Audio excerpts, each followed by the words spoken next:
Labvakar. Labvakar, Arni. Es ļoti labi saprotu, kā tu šobrīd jūties. Sēdēt mājās un raustīt dūrē ir drusku savādāk atpūsties normāli draugu kompānijā.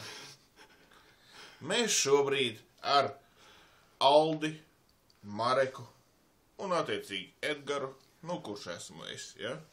Mēs šobrīd atpūšamies Juglā. Jugla, tas ir kaut kas ārpus Rīgas.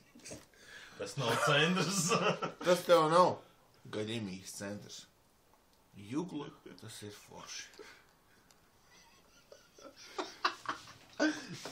Labvakar. Labdien. Lūk, šis ir mans. Es kā TV stārs. Varētu stāstīt to, ka, nu jā, vajadzētu mēģināt satikties ar normāliem cilvēkiem, nevis savā stereotipu biedrībā justies labi. Un... Indiesim par to. Kaut ko. Nezinu ko. Kaut kā tā. Jā, labi. Tagad pagaid. Jā. Labvakar. Man sauc Aldis. Arni. Mēs šodien esam šeit. Ir normāls kefīrs? Tas nav kefīrs, tas ir tausu piens.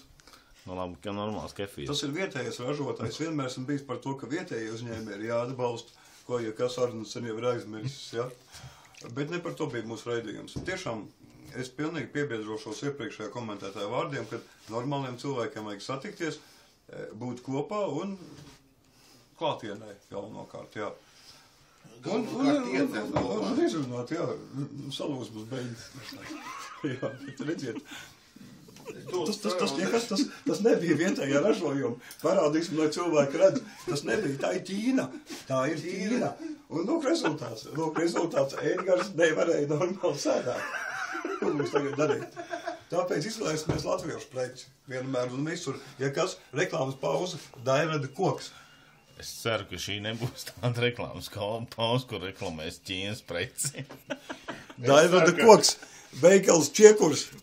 Čiekur, kalnā. Un tausu piens. Kā 400.